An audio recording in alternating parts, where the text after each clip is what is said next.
Hello and welcome to my first Vindictus video for gameplay. This is my character Jubei Yangyuk, level 25, Fiona type. Okay, let's get started here. So yeah, this is my first gameplay video with narration.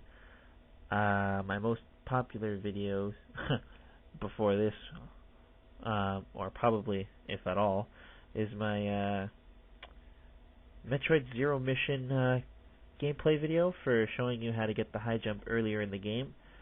That was literally the highest ranking video I've had on YouTube, but that doesn't really matter. Vindictus, MMO, free to play, made by Nexon and Valve with the Source Engine. This game is very unique. It's really good in my opinion. Showing off some of our attacks here, just goofing off before the mission. You can skip this whenever the thing gets a little farther ahead if you feel like it. This little duck thing on the boat here is hilarious. If you like throw spears at it or hit it with your sword or whatever, it'll quack. So like when this little cinematic here for when you're going to the dungeon, just before it finishes fading to the loading screen, you can hit it for the one final quack, and it sounds hilarious. So yeah, I'm running the Revenge dungeon for Vindictus, which is fighting two Knoll bosses. One is melee, one is ranged, while doing the win with two or few players for 1,600 experience. That's like literally nothing at my level, but I decided to do it anyway. I was doing it for the ability points. I got 50 for clearing this dungeon. But yeah. Anyway, as you see here, I got this Knoll and smashed him into the wall, and boom, there he goes. I'll leave it to your imagination of what you saw and where she hit, because personally, I think it's a little awkward for that Knoll. I think the reason why he died is to the severe amount of pain, to the certain amount of point that she dug her elbow into him. Anyway, Fiona is a balanced warrior type who has counterattacks and a really strong kick attack. That's only after you perform 4 consecutive regular attacks and then hit with a fierce attack. Her counterattack ability, which I try to do here but fail miserably, I think twice. It's very good, but there's a downside to the ability. It has the ability to knock back enemies, do a decent amount of damage, but the problem is the shield loses durability. That's right. The shield will lose quite a bit of durability, so try not to use it too often, or your shield's gonna break and you're gonna be taking a lot more health, losing a lot more health than you should if you were blocking and doing your smash block. I forget the name. What was that name again? I'm trying to remember. Oh yeah, Heavy Stander. Heavy Stander is Fiona's special block. She goes into like a lower position with the shield up, and it prevents you from taking too much damage, but you still take maybe just a little bit, but it knocks you way back. But still, it's okay. With this type of trap, you can actually destroy it without getting hit.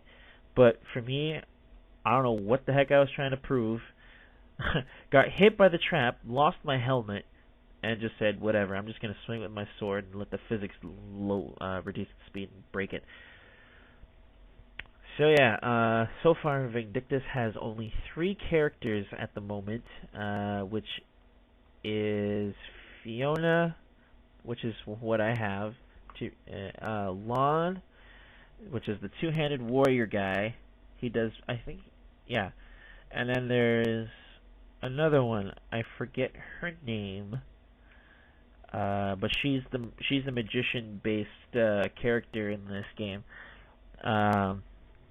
She has the ability to summon golems and other cool stuff and healing, and oh yeah, she has a teleport ability, which is pretty cool. Looks like she fades into the darkness and then appears behind and goes, "I'm going to kill you."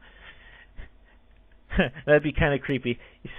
The Gnoll's about to beat up this innocent little girl with a staff, and she like disappears into like the darkness, and then the Gnoll's like, "Where'd she go?" And she comes up out of nowhere with an evil grin and goes, "I'm going to kill you." Then the Gnoll turns around with the big white eyes and a little pupil going, "Oh snap!" That'd be pretty hilarious.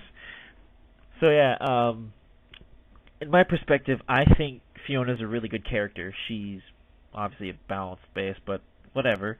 She doesn't do too much damage compared to Lon, but she holds her own. This thing I was doing here, I was just screwing around with the dash button on my controller. Yes, you heard me right, controller. You can play with this game comes with preset controller buttons.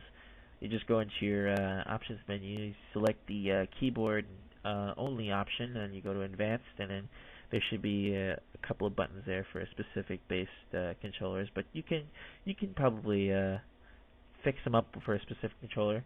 I'm using the Xbox 360 PC, or not PC, USB controller, which I got before I even had an Xbox, because I wanted to play on my PC, like play games like Super Metroid and whatnot. But anyway, I digress. As I was saying earlier, that what I was doing with Fiona there with that weird sidestep thing is basically just tapping the dash button, which it consumes a lot of stamina, looks hilarious, and it gives you a bit of a sprint, but I wouldn't recommend using it a lot. It's maybe for like a tight situation, you could probably just press it a few times and you'll like maybe get out of harm's way instead of doing a dodge roll. Because that's the thing with Fiona, she's not the character like Lon. She's not like Lon where you can like pull in crazy attacks and then press the dash button, not the dash, the his dodge button, and he'll like do a quick slide out of the way. For her, she has a bit of a delay, so the best thing for Fiona is try and time your combos before the enemy hits you, and if the enemy is just about to hit and you think it's going to be a smash or a regular attack, just press and hold your block button and then press forward or whatever you want to do, and then she'll block that attack like instantaneously as if Lon was going to dash out of the way. But other than that, yeah. So the most annoying enemy, in my opinion, would have to be the wisp-based enemies. They always move around. They never sit there to say, "Hey, beat my face in."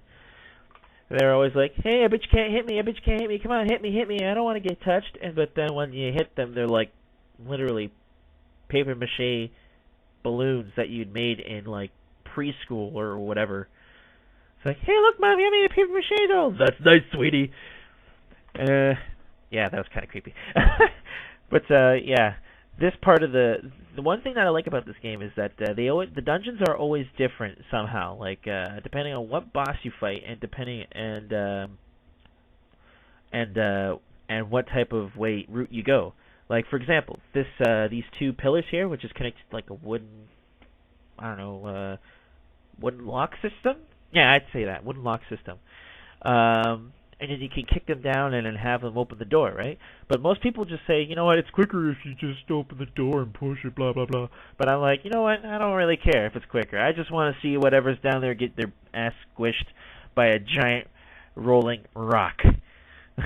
And for those two spiders, it wasn't their great day. It wasn't a good day for them. They kind of died. But anyway, yeah. I'm probably saying that too much anyway. What? So, another thing is those two rolling pin based traps there. I don't really understand it. They're automated. They have what I think is an engine, or they're magic based. I don't know. Yet this is a game with no steam engines or automobiles. Yet they have traps on wood rock-like rails to go back and forth, waiting for someone to idiotically run in between it and go, "Hey, look, something rolling." And get squished and impaled into a wall in some random rolling pin thingy. Yeah. I'm out of ideas. But yeah. I really digress. If you don't know what that means, I'm getting off topic. So what I'm thinking of doing with this Knoll here is I'm just grabbing him and pulling him along, and I'm like, no, you're coming with me, punk ass. And I'm just like, come on, let's go, having fun. And I press the smash attack, and I kick him into two of his allies. He survives. His other buddy dies. And then I'm just like, hey, look, I'm going to break your spine and throw you on the floor. And then I'm going to slash your friend around and then kick him in the nads. Like that. Yeah, there you go. Fly. Yeah, I kicked him so hard that his club flew out of his hands and disappeared. So yeah, as you can see, I'm fighting a lot of wisps here. Now, you can generally tell what boss you're going to fight, judging by the map design and how many of a certain enemy is going to pop up. For this dungeon, I'm going to be fighting the previous mini-boss, literally. It's not even in a mission. It's just one of those random bosses that you just see popping out of nowhere, depending if it wants to show up or not. Briley or whatever. I don't know how to pronounce it. My nose is stuffed, so I can't pronounce things properly. But the wisp enemy bosses are a huge pain in my arse. I don't even understand half the things that these things do. Like, I know their combat pattern somewhat. It's like when they do a little bit of a dance, they're like, oh yeah, I'm gonna jump up and down, and they're gonna fly right into you. But still, half the time I'm like, wait, oh yeah, I can go and kick your butt. I can go and like do a combo on you, and then maybe do that awesome kick and take a big chunk out of your life bar. No, they decided to say, hey, look at that, I'm gonna run into you. So yeah, you can see I failed the spear attempt, automatic spear attempt, and then I threw it again and I actually nailed the hit. Pinned the actual thing to the wall. He tries to shake it off. Of course he gets free from the wall, but the spear's still stuck in him. And at the end there, he kind of bled to death after I sliced his nothingness off. And kick you in your ball. Is that even right? Does it even have one? I mean, it's just a giant sphere. So I guess I technically kicked it in the ball. I don't know. Okay. Now, what's good about this game is you have an inventory slot. Well, if you didn't have an inventory slot, this game would just be stupid beyond pure imagination. So, the armor repair kits are really good. They obviously repair your armor, but they only repair the durability to white. Every time it takes damage or you take damage and it breaks, the durability bar will go down, and you'll have to go to the blacksmith and have everything repaired. Now, that jump there that you see is, I kind of decided to end the footage there because I thought I was going to put this into 2 parts, but I decided, you know what, forget it. This is the room where you fight the 2 bosses.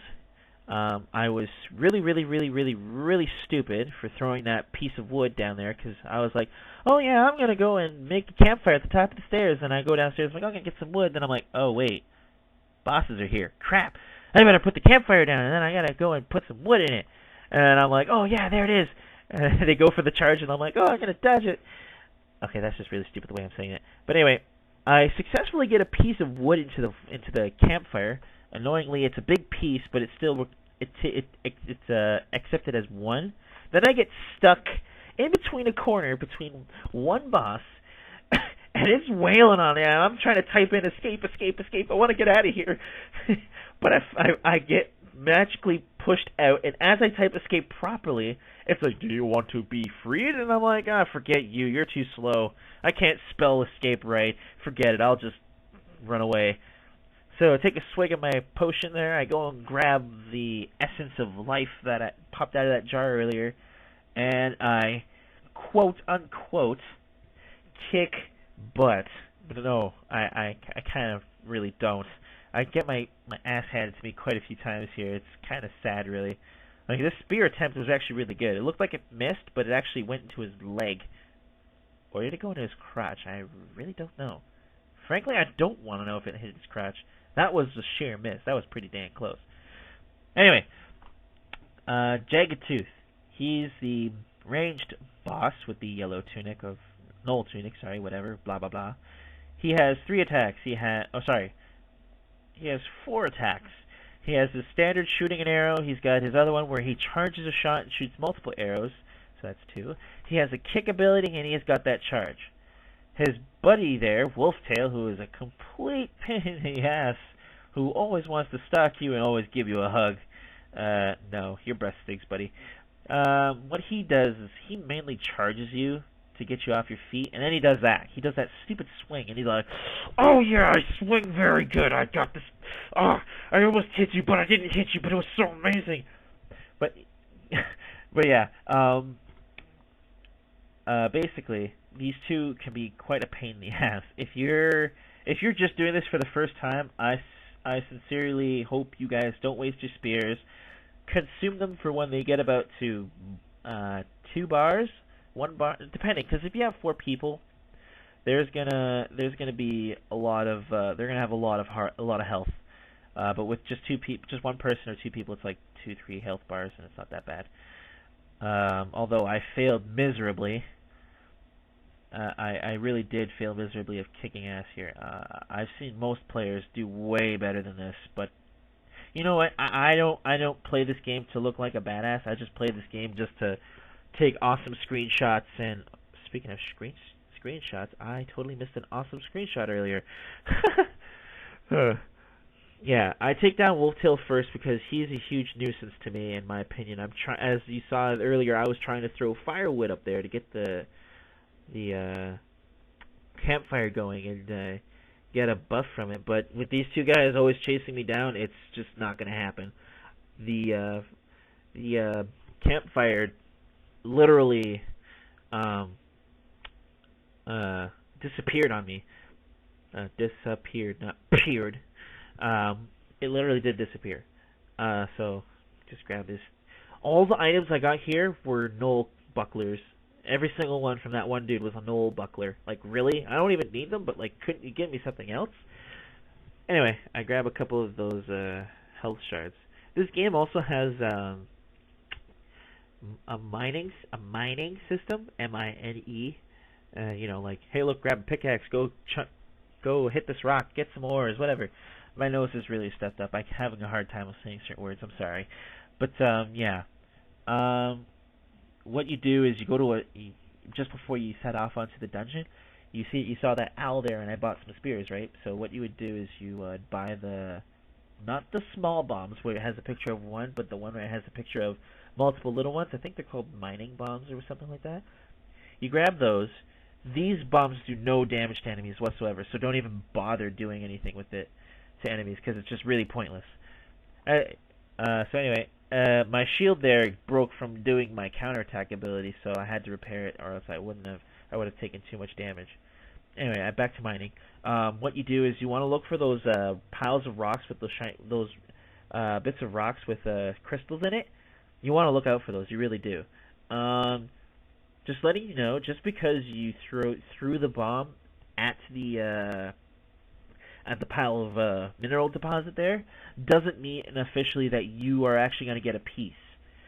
What it does is it basically randomly selects a player or something like that, and that person will get it. Like, I remember this one person threw a bomb at a deposit, and I got both of the iron ores that came out of it.